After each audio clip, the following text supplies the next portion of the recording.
dito? Hi mga bata!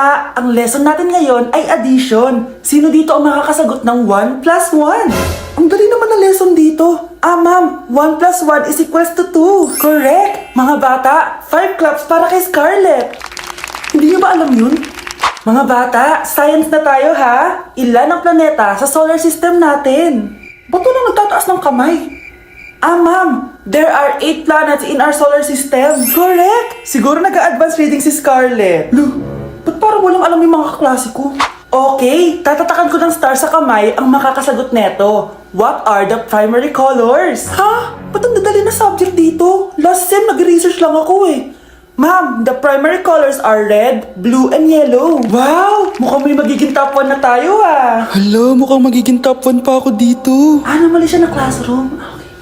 Scarlett Iha, namali ka daw ng classroom, oo. Lumipat ka na lang dun sa grade 12. Ano? Siya ba'y napunta sa kinder? Alright, may bagong dating tayo, class. Miss, pwede mo bang sagutin itong nasa blackboard? Ano yan? Madali lang yan. Madali? Sir, babalik na lang pala ako sa kinder. Buti ba doon magiging top 1 ako? Bye!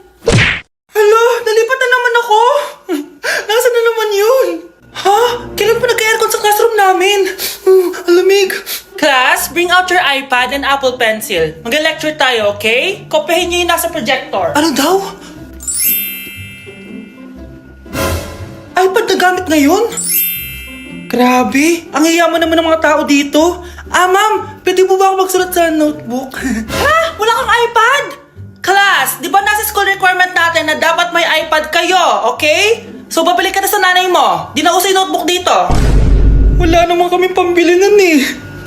Oh, class, i-share nyo naman kung saan kayo pumupunta tuwing weekends. Ma'am, nasa Japan po kami tuwing weekends kasi malamig dun tapos may snow pa. Ma'am, sa Paris po kami. Nandun po kasi yung Eiffel Tower tapos sila mami po kasi mahilig mag-shopping dun eh. Ang bongga naman ng mga to. Oh, ikaw Scarlett. Sa kwarto ko lang po, ma'am. Kailangan po ba umalis? Hindi naman. Siguro mas gusto ni Scarlett yung nagpapahinga siya sa magandang kwarto niya. Class, magkukulak ako ng class funds ha? 1,000 each student lang. Ha? 1,000 yung class funds dito? Ma'am, card po yung mode of payment ko. Sure, patap na lang. Ayan, ma'am, ako din po card. Ayan, okay na. Wala na akong pera. Ma'am, pwede ba ako bumalik sa dati kong school? Ang yayaman kasi ng mga tao dito eh. Ay, ganun ba? O sige, i-drop na lang kita ha? O ito po ma'am, card na lang. National ID.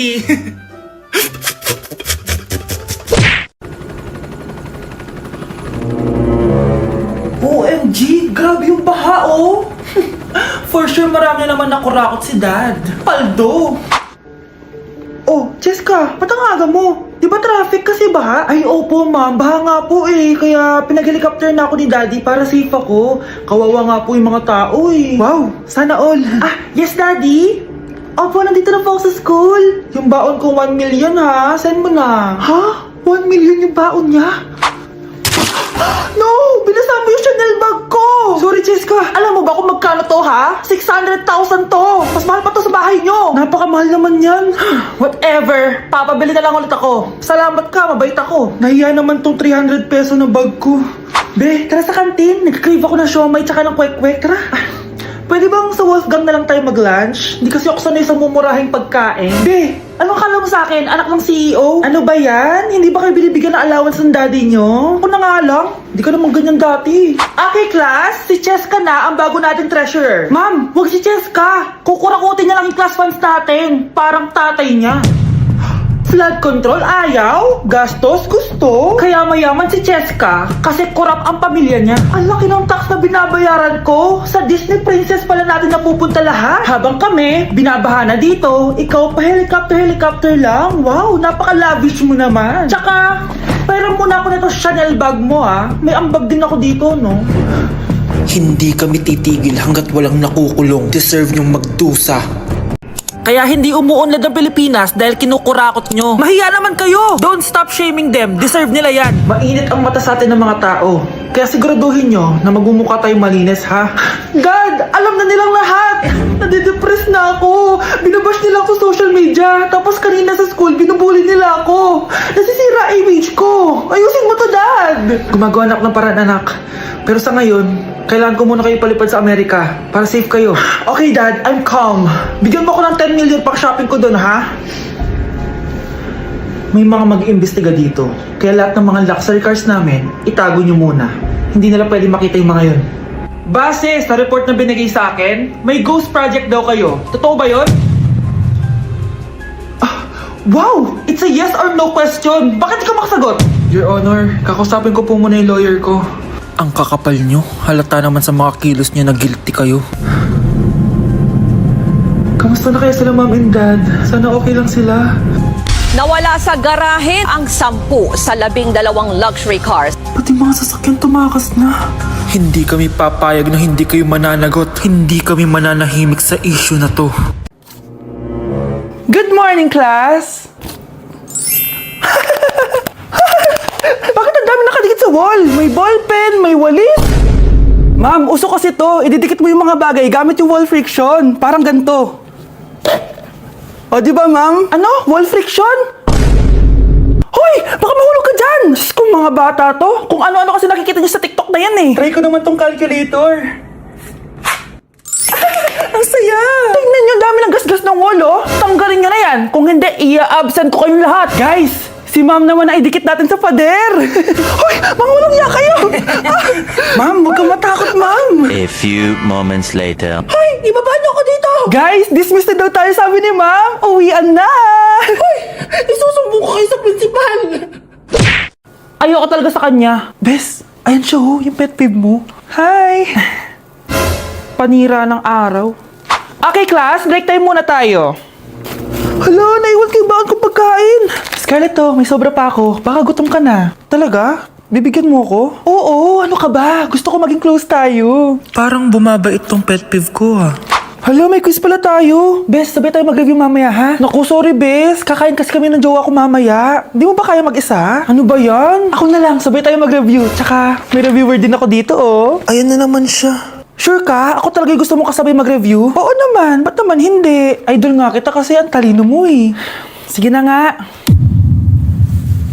Okay class, para sa activity natin today, pili kayo ng partner nyo. Bes, partner tayo ah. Sorry na Bes, partner na kasi kami ng baby loves ko eh. Partner na kami ng baby loves ko eh. Tayo na lang yung partner, Scarlett. Ikaw na naman. Buti ka pa, gusto mo ako makapartner. Ayan, perfect! Partner kayo ng pet peeve mo. Ha? Bes, pet peeve mo pala ako? After mo siraan sa amin yan, BFF na kayo ngayon? Samantha! Samantha, magpapaliwanag ako. Oh, ba't nandito ka? Pet peeve mo ako, di ba? Umalis ka na. Oo, pet peeve kita. Dati. Kasi ang sungit mo sa akin eh. Tapos palagi mo ako iniinis. Alam mo kung bakit? Kasi gusto kita. Ha? Wala, never mind. Samantha! Nandito ako sa Japan at kakain tayo kasi di ako makatulog guys. Time check 1 AM na. Imbis na natutulog, kakain tayo. Buti na lang talaga sobrang lapit lang ng Family Mart sa hotel namin. Ito yung hotel namin, tapos ito lang yung Family Mart. Diba sobrang lapit? Sobrang daming pwedeng bilhin oh. Daming onigiri oh. Kuha tayo neto, mukhang masarap tong chicken and vegetables. Hindi naman ako sobrang gutom, may mga gusto lang ako itry. Kuha tayo netong favorite kong drink. Try naman natin tong blueberry na flavor. Tapos ganito din yung Yakult nila dito. Actually, pampatulog pala to. Akala ko Yakult talaga siya. Ito muna bibilin ko dito, hanap tayo ng 7-Eleven. Eto guys, may nahanap ako 7-Eleven.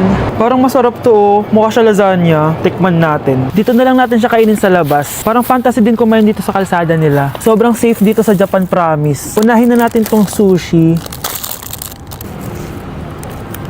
Alam nyo ba, kahit maglakad kayo mag-isa dito, sobrang safe, promise. Walang mga haras sa inyo. Walang kriminal, ganyan. Kaya ang sarap maglakad sa labas kasi alam mong safe ka, di ba? Tapos, sobrang babait pa ng mga Japanese. Swear. Pero sabi naman ng ibang Japanese, parang mas lang nila yon, pero ang totoo, ginajudge ka nila. Pero be, at least, di ba, mabait sila. Di kagaya na pumunta ako ng Hong Kong, sobrang susungit ng mga tao, sisigawan ka pa. Kapag may hinahanap ka, talagang tutulungan ka nila. Tapos palagi silang nakasmile. Kaya promise, Japan talaga yung favorite country ko. Last bite. Okay, next natin itong parang lasagna. Guys, sobrang bango. Sobrang sarap ng itsura niya. Tikman na natin. Ang sarap! Ito din yung gusto ko sa Japan. Sobrang sarap ng mga pagkain nila. Like, promise. Wala pa kami natitikman dito sa Japan na hindi masarap.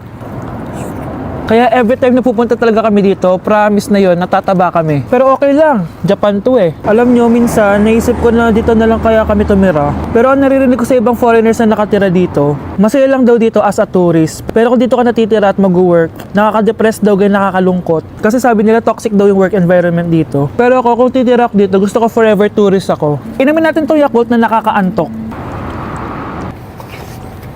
Last bite! Pabalik na ako ng hotel guys and inumin na natin to favorite nating drink. Medyo malansa siya tas maasim. So yun lang guys, bye! Yuck! Ang cheap naman ng uniform nila. Mukhang maasim. Walang class. 2025 na, Android pa din ang cellphone. Kahit siguro Messenger naglalag dyan. Ang ganda nga ng uniform, ang sasama naman ng ugali. Naka-iPhone ka nga, talo ka pa din naman sa ML. Ipabuhat yarn. Ang baho siguro ng classroom nila, no? Tapos nag-aagawan pa sa electric fan kasi wala naman silang aircon. Feel ko pinapalo sila ng teacher nila kapag nagkakamali sila. Ang boring siguro sa classroom nila. Mas masaya pa rin talaga sa public school, no? Balita ko, mga korap mga magulang niyan. Kaya madaming pera. May araw din kayo, men. Nakatikim na kaya sila ng steak? Feel ko hindi nila afford. Nakatikim na kayo ng pagmamahal sa magulang? Oh, sa pool! How dare you? Isang pitik ko lang, tumba ka na. Pipitik ka pa lang, tumba ka na. Tara na nga! Class!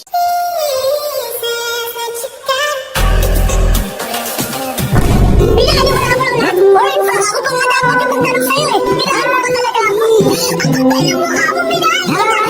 Hindi ka Going back to Honolulu just to get that Maui Wowie. That Maui Wowie. Sa tukok din, sa tukok din.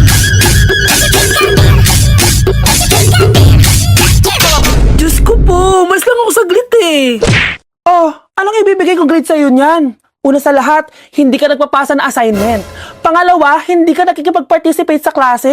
At higit sa lahat, inalis ka na ng research leader mo dahil ang gusto mo lang daw iambag ay ang face card mo. Ayan tuloy na declined. Wala akong choice, ibabagsak kita. Ma'am, wag mo naman ako ibagsak. Papatayin ako ng mga magulang ko. Please, ma'am. Okay lang yun, nak. Mag-repeat ka na lang. Kaya naman, mag-ingay para sa paborito nating Mars, si Scarlett!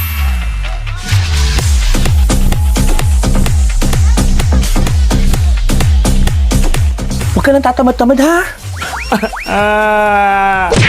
Okay, class. 5 points sa akin ang makakasagot neto. Ano ang pangalan ni Rizal? Ma'am. Yes, Scarlett? Rizal Park. Anong Rizal Park? Jose Rizal yon. Diyos ko, mga bata ngayon. Siya ang pambansang... Ma'am, siya ang pambansang opa. Siya ang pambansang bayani natin. Anong pinagsasabi nyo? Oh, kompletuhin nyo to. Ang kabataan, ang pag-asa ng busan. Mali! Bayan! Pinagluloko nyo ako, ha? O eto, ano ang sinulat na libro ni Jose Rizal? Ma'am, El Filibusterismo. Imnida. Tama na sana eh. Naloloko na kayo sa K-pop at K-drama na yan, ha? Last na talaga. Ayusin nyo na, ha? Okay, class. Last question. Sino ang kapatid ni Rizal? Kapatid ni Rizal? Ma'am. Eto, sure na ako sa sagot ko. Yes, Scarlett. Ang kapatid ni Rizal Park ay si... si Sandara Park.